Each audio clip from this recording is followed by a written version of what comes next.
네, 슈퍼 ISA에서는 국내 투자 상품만 일단 편입할 수 있다고 가정을 하겠습니다. 그럼 절세 효과를 극대화하기 위해서는 배당률이 높은 국내 주식, 그리고 분배금을 많이 주는 ETF를 편입을 해야겠죠. 대표적인 예로 분배율은 높지만 과세 대상 소득이 적은 국내 주식 커버드 콜 ETF, 그리고 감액 배당 종목을 편입한 ETF 등은 슈퍼 IS에서 투자할 이유가 없습니다. 과세 대상 소득이 클수록 비과세, 분리과세로 인한 절세 효과가 커지는데, 과세 대상 소득이 적거나 없는 국내 주식형 ETF나 국내 주식을 슈퍼 IS에서 운영하는 건 납입 한도만 소진하게 되는 거죠.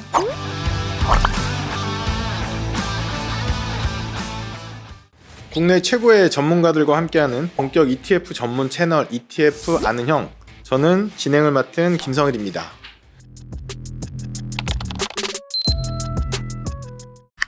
투자는 잘했는데 세금 때문에 수익이 깎인다면 어떨까요? 최근에 슈퍼 ISA 통장부터 RIA 통장까지 새로운 절세 상품들이 계속 나오고 있는데요. 정작 투자자분들은 그래서 나는 뭘 만들어야 하냐, 배당 ETF는 어디에 담는 게 좋냐, 미국 ETF가 유리하냐 아니면 국내 상장 ETF가 유리하냐, 더 헷갈린다, 이런 얘기들도 굉장히 많은데, 오늘은 인베스트 세무회계의 황혜린 세무사님을 모시고 2026년에 투자자들이 꼭 알아야 할 절세 얘기 나눠보도록 하겠습니다. 안녕하세요, 세무사님. 네, 안녕하세요. 먼저 슈퍼 ISA라는 얘기들이 많은데 이거 어떤 건지 정리 좀 해주십시오. 2026년 1월 초에 생산적 금융 ISA를 신설하는 내용을 포함해서 2026년 경제 성장 전략이 발표되었습니다. 근데 2026년 6월 현재 구체적인 가입 요건과 세제 혜택이 발표된 건 아니지만은 그 발표 자료를 보시면 기존 ISA가 가지고 있던 비과세, 분리과세, 납입 한도 등의 어떤 세제 혜택을 대폭 확대한다라고 적혀 있거든요. 그래서 우리가 네이밍을 하기를 슈퍼 ISA라고 우리가 부르고 있는 것 같습니다. 정부의 보도 자료하고 그동안 발표된 기사 내용을 종합해서 보면은 생산적 금융 ISA는 청년형 ISA와 국민성장 ISA 이렇게 두 가지 유형으로 신설이 될 거고요. 청년형 ISA는 총급여 7,500만 원 이하 청년을 대상으로 이자 배당소득 특례 및 납입금 소득공제 혜택이 추가될 걸로 예상이 되고 있습니다.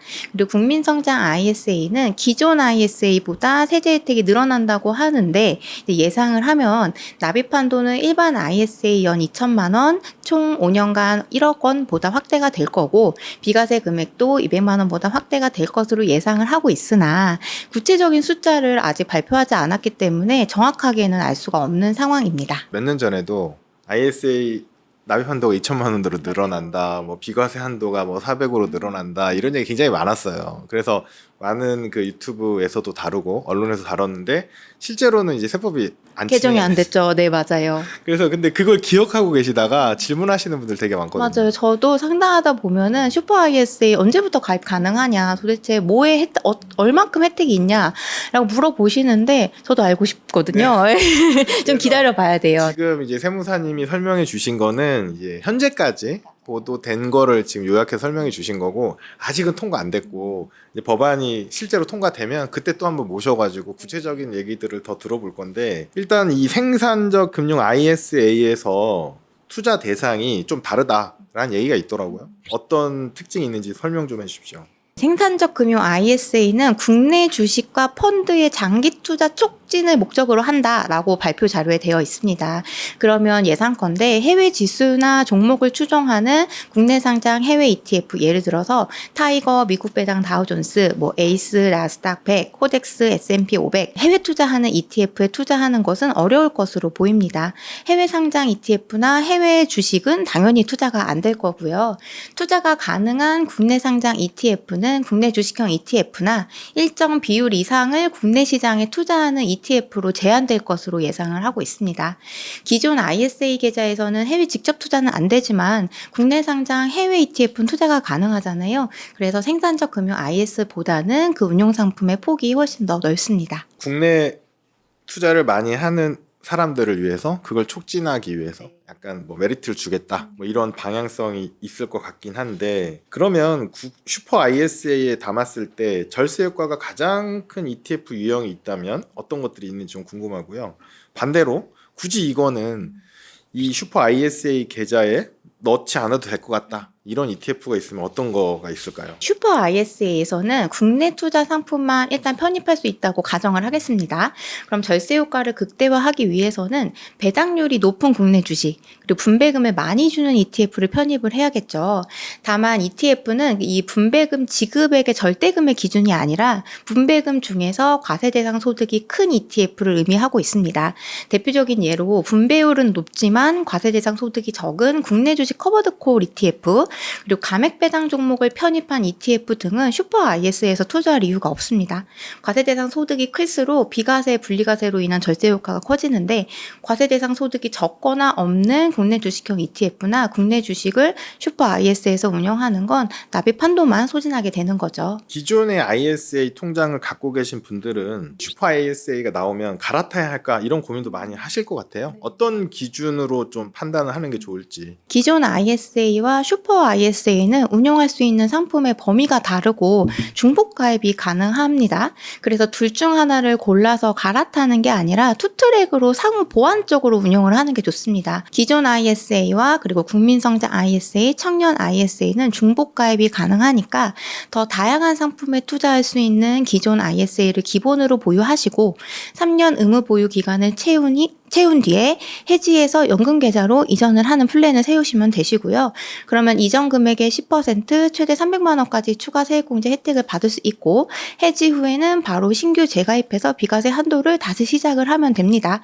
그리고 국민성장 ISA나 청년 ISA는 필요에 따라서 함께 활용을 하시면 좋을 것 같습니다. 최근에 RIA 통장도 되게 언론에 많이 나왔어요. 저희 회사에도 굉장히 질문 많이 나와서 저도 공부를 많이 해봤는데 이게 또 새로운 절세 수단으로 주목받고 있었다라고 얘기를 하는데 요 계좌 좀 쉽게 설명 좀 부탁드립니다. 국내 시장 복귀 계좌인 RIA 계좌는 2025년 12월 23일까지 보유하고 있는 해외 주식을 매각한 자금을 원화로 환전하여 국내 주식 등에 투자하는 경우 해외 주식 양도소득세를 깎아주는 그런 계좌입니다. 공제율은 5월까지 매도 시 100%, 그래서 6월에서 7월 사이 매도하면 80%, 8월에서 12월까지 매도하면 50%입니다. 그리고 각 증권사별 1인 1계좌라서 여러 증권사에서 계좌를 또 만들 수 있어요. 그렇지만 양도소득세 공제를 받을 수 있는 해외 주식 매도 금액은 인당 5천만 원입니다. 양도소득세 절세 혜택은 5천만 원의 매도 금액에서 발생한 양도 차익에 대한 양도소득에 공제율을 곱한 금액이니까 투자자마다 너무 그 효과가 다를 거예요. 근데 극단적인 예로 취득가가 100만 원이고 5월까지 매도해서 4,900만 원의 이익이 발생했다라고 가정을 하면 4,900만 원의 22%인 1,078만 원의 양도소득세를 줄일 수 있는 계좌입니다. ISA랑 비교했을 때 RIA만의 어떤 장점이 있을까요? ISA 계좌와 그 다음에 RIA 계좌는 세금을 줄여준다는 공통점이 있지만 그 역할이 서로 너무 다르거든요. 따라서 어느 계좌가 더 낫다라고 단정하기보다는 투자자의 상황에 따라서 그 활용 가치가 달라진다고 보는 게 맞습니다. 그래서 ISA 계좌는 운영 기간 중에 발생하는 이자 소득과 배당 소득에 대한 세금을 줄여줍니다. 따라서 장기간에 걸쳐서 세제 혜택을 받으면서 금융소득을 관리하려는 투자자에게 유용하고요. 반면 RIA 계좌는 해외 상장 주식과 ETF 매매 차익, 즉 양도소득에 대한 세금을 줄여줍니다. ISA와 다르게 2026년 한 해만 운영되는 한시적 정책이니까 양도소득세 부담을 일시적으로 덜고자 하는 투자자에게 적합합니다. 세무사님 설명을 좀 들어보니까 RIA 계좌는 모두한테 필요한 필수 계좌는 아닌 것 같고 어떤 사람한테는 필요하고 어떤 사람한테는 굳이 안 해도 되는 그런 계좌인 것 같아요. 좀 구분 좀 해줄 수 있나요? 2025년 말 이전에 산 해외 주식의 평가액이 크게 쌓여 있고 그다음에 어차피 올해 팔아서 국내로 돌릴 생각이 있는 투자자라면 RIA 계좌를 하는 것이 좋습니다. RIA 계좌의 양도소득세 혜택은 2025년 12월 23일 이후 신규 매수분은 제외가 되고 보유 종목의 수익률이 높을수록 양도소득세 공제 효과가 커지지만 이 RIA 계좌 외에 다른 계좌에서 해외 주식이나 해외 ETF 등을 거래하면 공제 한도가 줄어든다는 제약이 있습니다. 있습니다.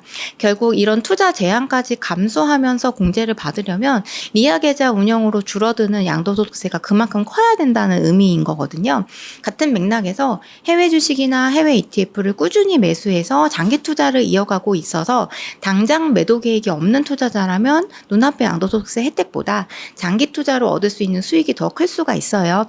이런 경우라면 굳이 RIA 계좌 혜택에 얽매이기보다는 본인의 투자 전략을 그대로 유지하시는 편이 낫습니다. 국내 일반 계좌에서는 과세가 많이 되니까 절세 계좌 다 채우고 나머지는 해외 직투하거든요. 해외 직투에서 금액이 많이 쌓였는데 저도 검토해 보니까 굳이 내가 하진 않아도 되겠다. 왜냐하면 이 기본 전략도 그렇고 목표하는 바가 있으니까 그냥 유지를 하고 있었는데 이제 세무사님 설명을 들어보니까 잘했다라는 생각이 좀 드네요. 근데 그 RIA를 쓰면 좋은데 잘 몰라서 혜택을 날리는 경우도 있을 것 같아요. 그래서 이런 건 조심해야 한다. 이런 사례가 있으면 좀. RIA 계좌의 양도소득세 공제 혜택은 굉장히 매력적인 건 맞거든요. 그런데도 투자자들이 망설이는 이유는 그 혜택을 받기 위해서 지켜야 할 조건이 좀 까다롭기 때문인 거예요. 양도소득세 공제 혜택을 온전히 받으려면 두 가지를 조심을 해야 합니다. 첫 번째는 이 RIA 계좌는 물론 연금이나 IS 등 다른 계좌에서도 해외 주식 그리고 해외 주식 대체 자산이라고 불리는 ETF를 포함해서 이런 상품을 매수해서는 안 돼요. 그래서 매수할 경우 그 순매수 금액에 비례해서 세제 혜택이 줄어들거든요. 그리고 두 번째는 인출은 해외 주식 매도 자금의 결제를 기준으로 1년이 지난 뒤에만 가능합니다. 1년이 되기 전에 인출하면 금액의 크기와 관계없이 전액 해지로 간주돼서 세제 혜택을 받을 수가 없어요. 그래서 해외 투자를 좀 우선으로 하시는 고객님 같은 경우에는 사실 이 양도소득세 혜택만을 가지고 운영하려는 계좌는 아니라고 생각을 합니다. 리아 계좌를 개설하고 슈드를 팔고 그 돈으로 타이거 미국 배당 다우존스를 사면 절세가 되느냐 이런 궁금증도 있을 것 같아요.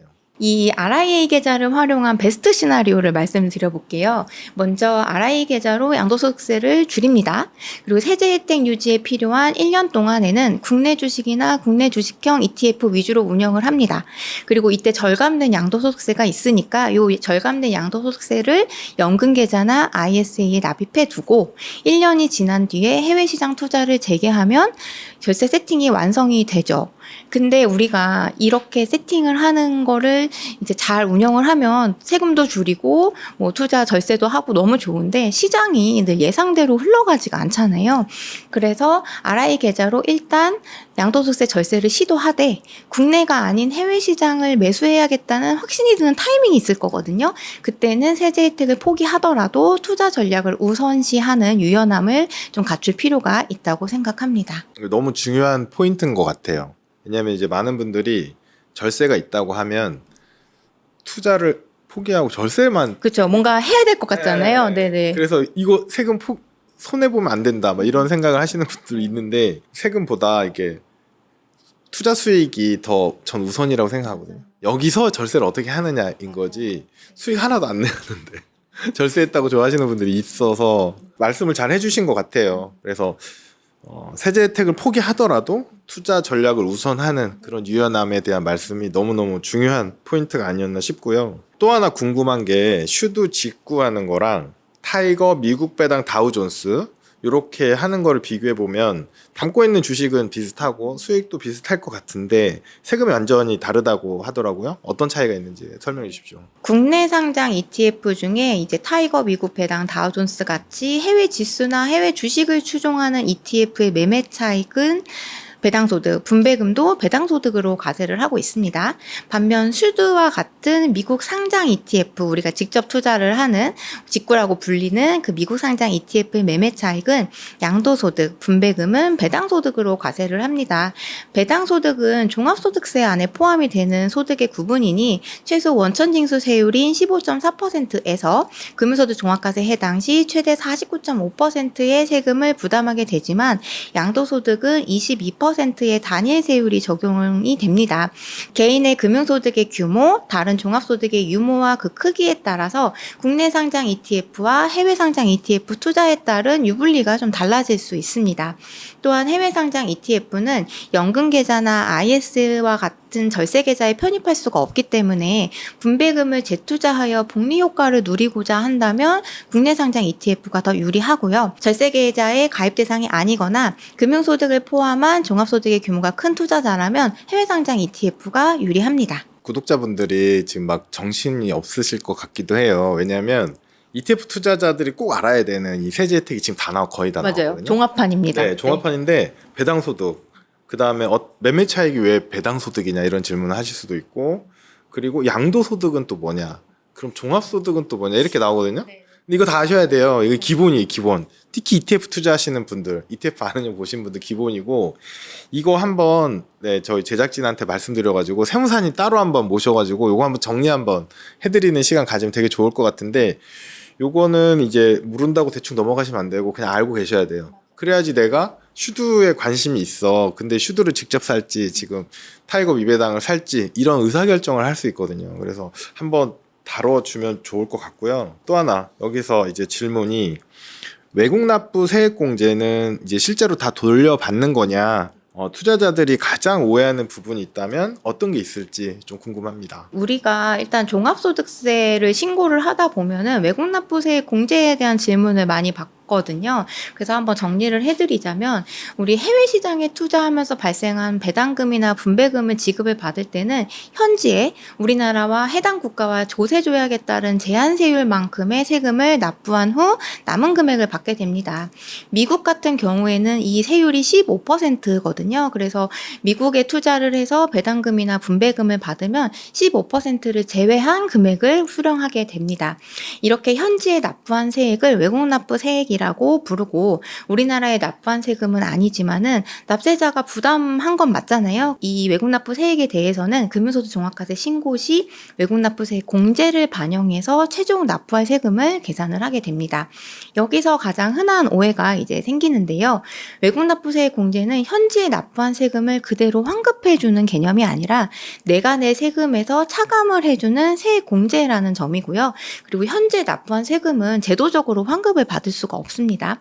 특히 금융소득이 2천만 원 이하라서 우리 원천징수세율만 부담을 하고 분리과세로 과세가 종결되는 경우에는 현지 납부한 세금 중에서 국내 원천징수세율을 넘는 부분은 사실상 보전을 받을 수가 없어요. 또 한 가지 공제에는 한도가 있습니다. 한도는 전체 종합소득 대비 국외 원천소득의 비율을 곱해서 계산을 하는데요. 예를 들어서 종합소득이 1000, 산출세액이 200, 그리고 국외 원천소득이 100, 외국납부세액이 15라면 한도는 200 곱하기 1000분의 100, 10%죠. 20에 해당합니다. 이 경우 외국납부세액인 15가 한도 20보다 작으니까 전액 공제가 되는 거고요. 실무에서는 대개 이렇게 한도 안에 들어와서 전액 공제가 되고 있어요. 근데 만약에 계산을 해봤더니 외국납부세액이 25였다라고 한다면 한도 20을 넘어서 5가 남잖아요. 이 5는 그 해에는 공제받지 못하고 2월에서 10년 동안 공제를 받을 수가 있습니다. 이런 내용 모르시는 분들도 되게 많아요. 복잡해요. 네. 복잡하니까 네. 잘 모르시는 분들도 있는데 세무사님한테 연락드리면 되는 거죠. 그렇죠. 네. 네.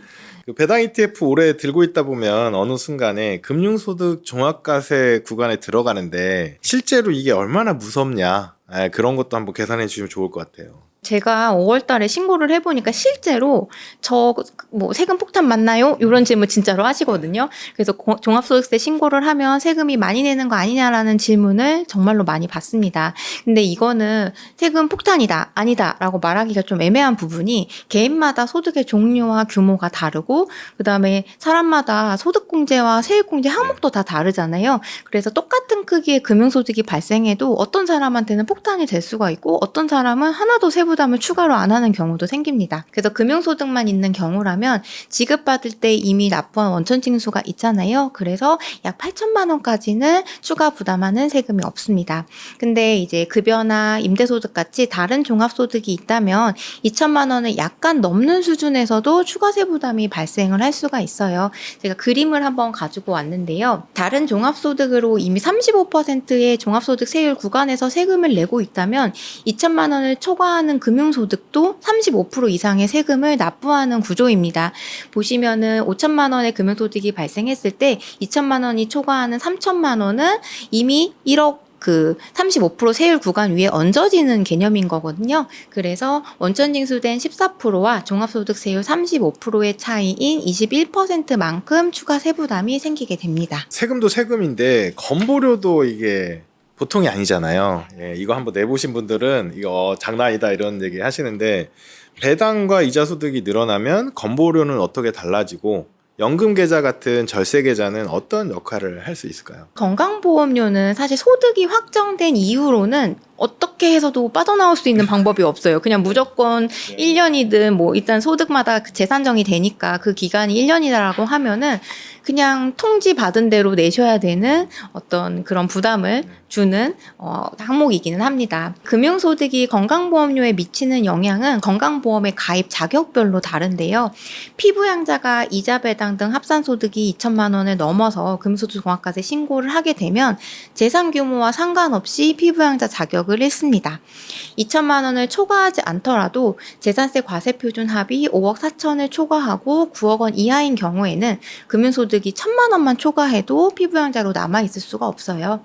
그리고 직장 가입자라면 보수의 소득에 대한 보험료가 추가됩니다. 여기서 말하는 보수는 급여를 말하는데요. 지금 급여 외에 추가적인 소득을 발생한 거잖아요. 급여 외 소득이 연 2천만 원을 초과하면 그 초과분의 2026년 기준으로는 7.19%의 건강보험료와 여기에 또 딸려서 별도의 장기요양보험료를 부담하게 됩니다. 그리고 지역가입자는 소득과 재산을 반영해서 건강보험료 산정을 하는데 금융소득이 늘어났으면 소득이 증가한 거잖아요. 그래서 늘어난 소득에 상당하는 보험료를 추가로 납부하시게 되실 거고요. 근데 이제 조금이라도 건강보험료를 조금 부담을 덜어보자 라고 한다면 연금저축과 IRP 같은 계좌를 활용하시는 게 좋아요. 이 계좌 안에서는 운용수익에 대해서는 인출 전까지 과세가 되지 않고 인출 시 발생하는 사적연금 소득은 현재 건강보험료 부과 대상 소득에서 제외하고 있으니까 이 확실히 연금 계좌는 건강보험료 부담을 줄여주는 역할을 하고 있다라고 봅니다. 실제로 이제 계산해 보면 아까 말씀해 주신 것처럼 건강보험료하고 장기요양 보험료 같이 나가잖아요. 그 8%가 좀 넘거든요. 그래서 금융소득 곱하기 8%가 그냥 나가는 거예요. 엄청 큰 이제 준조세라고도 부르는데 그래서 연금계좌, 이 절세계좌 너무 꼭 필요하기 때문에 잘 납입해서 관리하시면 좋을 것 같고 연금저축 계좌에서 타이거, 미국 배당, 다우존스를 투자하는 경우라면 일반 계좌 비교해서 세금이 얼마나 달라지는지 실제 숫자로 한번 계산해 주시면 좋을 것 같아요. 제가 시뮬레이션을 좀 해봤는데요. 원금이 1억이고 연 4%의 배당을 받으면서 30년간 계좌에서 투자를 하는 경우 연금 계좌에서 투자하는 경우와 비교를 했습니다. 일반 계좌는 매년 배당금에서 15.4%의 원천 징수 후에 재투자가 될 거고요. 금융소득 종합과세는 되지 않고 분리과세로 과세 종결된다는 가정하에 이 계좌 평가 금액은 30년 뒤에 약 2억 7천만 원 정도가 됩니다. 연금계좌에서 같은 금액을 운영한 후에 연금을 개시하여 5.5%의 분리과세 적용을 가정하면은 이때의 계좌 평가 금액은 약 3.2억이에요. 그래서 일반 계좌는 소득이 발생할 때마다 세금 징수 후에 재투자를 하기 때문에 복리로 재투자를 할 수 있는 원금이 매년 일부 줄어들게 되는 반면 연금 계좌는 개시 전까지는 과세 없이 재투자가 가능하여 수익률이 커질수록 두 계좌의 평가 금액의 차이가 커질 수밖에 없습니다. 5.5% 저율의 세율을 유지할 수 있도록 연금 수령액을 우리가 조정을 한다라는 가정하에 세액의 차이는 약 1,886만 원이지만 복리 효과가 있기 때문에 최종 수령액의 차이는 약 4,061만 원으로 벌어지게 되는 거예요. 그래서 원금과 수익률이 커지면 커질수록 이 차이는 더 크게 벌어질 거겠죠, 당연히. 되게 보수적으로 계산하신 것 같아요. 맞아요. 실제로는 이제 건보료 나오고 맞아요. 네, 금융소득 종합과세 하면 이거보다 훨씬 많이 벌어집니다. 맞아요. 네. 네, 그래서 노후 대비 자금으로 이런 상품을 하시는 경우에는 이거를 정확히 알고 관리를 미리미리 좀 해주셔야 되거든요. 돈이 한정돼 있는 분들인 경우에 리아 계좌, 연금 계좌, ISA, 슈퍼 ISA 계좌가 너무 많으니까 어디부터 좀 채우는 게 좋냐. 그 2026년 기준으로 순서를 좀 딱 정해주시면 좋을 것 같아요. 이거는 투자자의 상황에 따라서 달라집니다.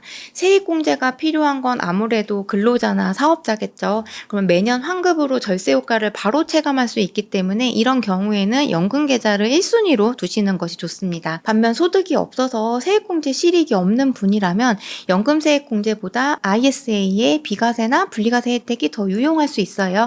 그리고 다음으로는 투자 비중에 따라서도 그 순서가 갈립니다.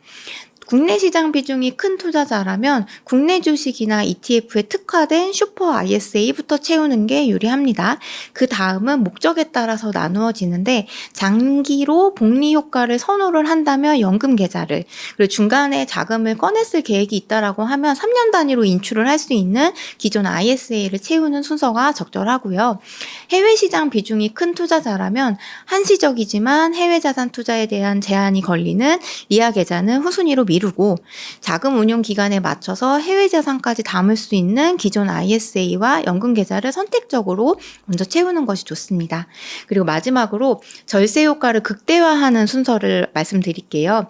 ISA로 3년간 모아서 목돈을 만든 다음에 만기 자금을 연금 계좌로 옮기면 기존 900만 원의 세액공제 한도와 별도로 그 300만 원의 추가 세액공제를 받을 수가 있고요. 여기에 ISA 만기 자금을 연금계좌에 연 납입 한도 1,800만 원과 무관하게 한꺼번에 넣을 수가 있으니 목돈을 통째로 과세 이용 계좌에 납입을 해서 재투자 복리 효과까지 누릴 수가 있습니다.